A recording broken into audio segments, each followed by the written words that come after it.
You have no idea the amount of agita I have over whether or not Aquaman was going to be a good movie. I will gladly take a 78 over whatever the hell of the other films got. But this is next week. This week is Spider-Man. Into the Spider-Verse comes out this week, and everything I've seen about it so far has been nothing short of positive and glowing. I actually know somebody who went to go see it early, and she said it was really, really good. At the time of this recording, it's currently sitting at a 99% approval rating on Rotten Tomatoes, down from last week's perfect score of 100. Now, of course, because it has a 99% means that it's not as great as a film as we all hoped it would be, but still, that's a very good number overall when you think about it. Especially when you consider that it is currently the best reviewed Spider-Man movie, period. Spider-Man 1, 2, and Homecoming all have scores in the lower 90s. And Spider-Man 3 and the two Amazing Spider-Man films didn't even crack an 80% approval rating. And by all accounts, it's going to do very well at the box office, probably being one of the most successful films of the month. And because it's going to be a very successful film, both critically and commercially, that of course means other Hollywood studios are probably going to want their own animated superhero film now. I mean, that's pretty much the way Hollywood studios work, right? They see one thing that's successful and they try to copy it no matter what the results are going to be. So I can pretty much guarantee that we're going to get more animated superhero films. And if we're being honest, a lot of them are probably going to be from Warner Brothers. But is that a good idea? Should studios be putting a lot of resources into making animated comic book adaptations, especially considering that most of them can't seem to get the live action adaptations down right? Well, yeah.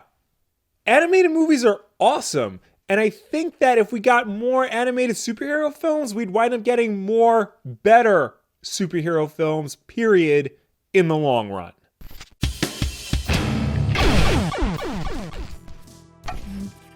Into the Spider-Verse is by no means the first animated comic book based movie. There have been countless animated movies starring the superheroes of both major publishers, although most of those films are DC based. And it's not even the first theatrically released animated comic book movie. There were, of course, the Fleischer Superman shorts from the 40s, but more recently than that, there was the 1993 classic Batman Mask of the Phantasm. Hell, Into the Spider-Verse isn't even the first animated comic book adaptation this year. Back in July, we got Teen Titans Go to the Movies, and that film did pretty well for itself overall. I mean, I didn't see it, but the people who did seem to have enjoyed it.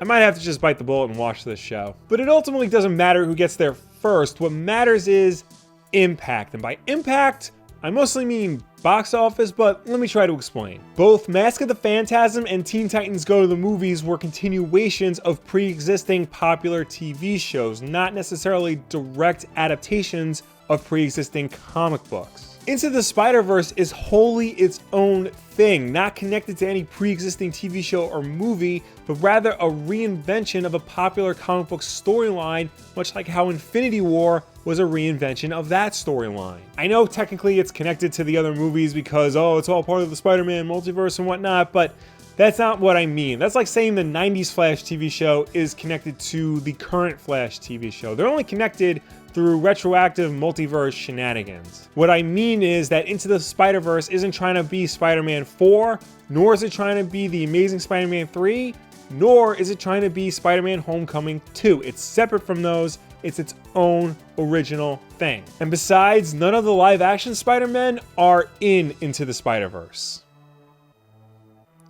yet. Now, being its own original thing ultimately matters. While yes, Mask of the Phantasm is rightly regarded as a classic, and while people do generally seem to have liked Teen Titans Go to the Movies, both of those films are tied down by the rules of their pre-existing show. Those were more so direct continuations. They really couldn't do anything to change the rules or go outlandish or really alter what we expect from those properties. Into the Spider-Verse, being separate from any other pre-existing Spider-Man property, isn't tied down like those films were. It's free to think differently and be as wild and crazy as the filmmakers want to be. I mean, the art style alone is proof of this. I haven't even seen this movie yet, and it's already shaping up to be one of the best looking animated films I've ever seen. It's this unique mix of classic comic book style art, anime, street art, pretty much anything and everything you can think of is there on screen. And I think because it's not tied down to a pre-existing TV show or movie, and there's still all this general excitement around it, that it shows Hollywood that people are down for an original animated superhero film like this. So if people are down for it, why wouldn't they want to make more? Especially when you consider that overall, it'd probably be easier to do an animated superhero film than it would be to do a live action one. I am not saying that animation is easy. I've done rudimentary animation in the past. I know what a pain in the ass it can be. What I mean is, more so from a storytelling perspective, it's easier to get certain things done in animation than it would be to do if they went the live action route. With animation, you don't really need to worry about things like CGI sets and characters, making alien creatures look realistic, or things like dangerous stunt work. If you want to put something on screen, just put it on screen. Plus, I think there's something about animation that makes the more weird-ass aspects of comic book characters much more palatable for the layman to take in. I mean, things like alternate dimensions, different timelines, crazy creatures, mutations.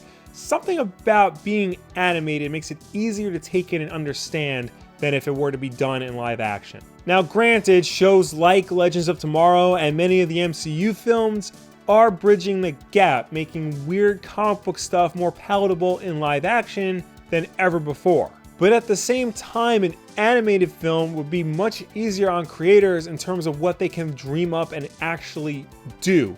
Yes, CGI has gotten much better over the years and continues to get better every day and can pretty much do anything, but that shit is expensive and time consuming. And that's especially true if you want your effects to be anywhere close to realistic looking. Animation, while yes, can also be expensive and time consuming, is often less so, especially when you consider that they don't have to make anything match up to a realistic, living, breathing human. And an animated movie would be a great place to showcase a character who hasn't had a chance to shine in live action before. They're doing it with Spider-Gwen, they can do it with other characters. Like, imagine a Squirrel Girl movie or a Dark Moon Knight cartoon movie. I mean, hell, people always say that they should just get the crew behind the Justice League cartoons to do the Justice League movies, but imagine if they actually did that. If they actually gave the people behind the Justice League cartoon the chance to make a movie, imagine how great that would be. And I guarantee you, it wouldn't look anywhere as cheap as the movie we actually got. And because, like Into the Spider-Verse, this would be a theatrically released film as opposed to a direct-to-video movie, it would naturally have a much bigger budget, which would lead to things like more development time, better animation, better actors, and an overall more polished product. From where I'm sitting comfortably in my basement in New York, there are two major hurdles an animated superhero film would have to overcome. The first is actually the runtime. Most animated films don't run longer than 90 minutes. That's both theatrical and direct-to-video. Most of those direct-to-video DC films are less than 75 minutes long. Into the Spider-Verse is 117 minutes, but that is clearly the exception, not the rule. And I get that. A longer runtime would mean more development time, which means more money, but it would also mean more time in the film to develop a more compelling story. Give the characters and the story beats that need to be developed time to actually be developed. Give us, the audience, some breathing room after one of your kick-ass action scenes. I'm not saying these should be 3-hour epics, but a good 2-hour long animated movie could go a long way. The other thing these films would have to overcome, and it's not their fault, is that there's still this perceived notion that because it's animated, that means it's for kids. Brad Bird, the director of The Incredibles, recently sounded off on Twitter because people were complaining to him that Incredibles 2 was much more mature than your average kids movie. To him, Incredibles 2 isn't a kids movie, it's an action-adventure film that happens to be animated. He even went as far as to say that it shouldn't be classified as kids and family on iTunes. To him, it's no different from anything else that Marvel puts out. Just because it's animated doesn't mean it's a kids movie, it's an action-adventure film that happens to be animated. And sure, there have been adult-oriented animated movies in the past, and hell, there have been a lot of adult-oriented animated TV shows throughout history, but the idea that animated things are still for kids is a very prevalent one, especially when you consider that a lot of animated movies aimed at adults don't do the same box office numbers as Frozen or even a Minions. But I honestly believe that if there's anything that can break this trend, it would be a movie based on a comic book superhero. All they would have to do is show us, the fans, that they're taking it just as seriously as they do their live action films. If they can do that, if they can show us an animated version of a superhero that's just as action-packed, dramatic, and fun as the live action version, it would go a long way to bringing us adults into the theater who enjoyed the live action version. If we saw the one and we liked the one, we would definitely go see the other regardless of whether or not it's a cartoon. And of all the superheroes, Spider-Man is sure as hell the right one to get the ball rolling. Well, him or Batman, if we're being honest, but we're talking about Spider-Man. Now, of course, it's important to remember that just because Into the Spider-Verse is reviewing well currently, that doesn't necessarily mean it's going to translate to box office numbers. It might, but it also might not. And remember, that's really what Hollywood looks at. I mean, sure, it's currently on track to do good numbers, but that doesn't mean anything. Justice League was on track to do good numbers, and we all saw how that turned out. But if it does come out, and it does do good numbers, and they do make the sequel and the Spider-Gwen spinoff that they're threatening to make right now, imagine the possibilities. Imagine other studios jumping in on this bandwagon. DC doing an animated Blackest Night film. Marvel doing a cartoon version of Secret Wars, just like it is in the comics. Can you imagine a properly done animated Dark Phoenix movie? I can guarantee you it would be a hell of a lot better than whatever Fox is currently trying to fart out. So yeah, I want this movie to do good. I think it will do good, but I want it to do good because I want other people to copy its success. I want to see more animated movies based on Marvel and DC characters, and I think you guys do too. I mean, cartoons are awesome, and we deserve more good cartoons based on the superheroes we like. And I think it's about time that the rest of the world got on this bandwagon. So, come on, wake up, people.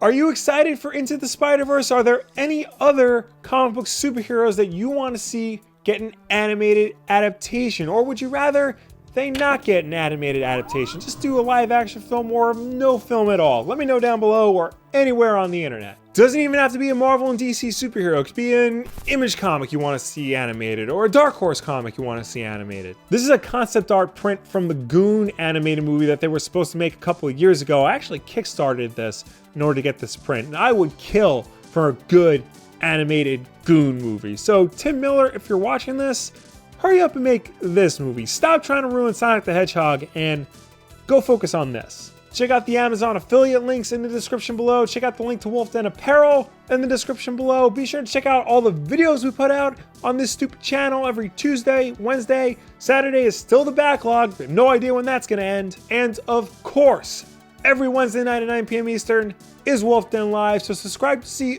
all of that. Like this video and share it with a friend who also wants animated superhero films because they think they're better than the live action ones. 99% of the time, they are. Thank you all for watching. I will see you next time.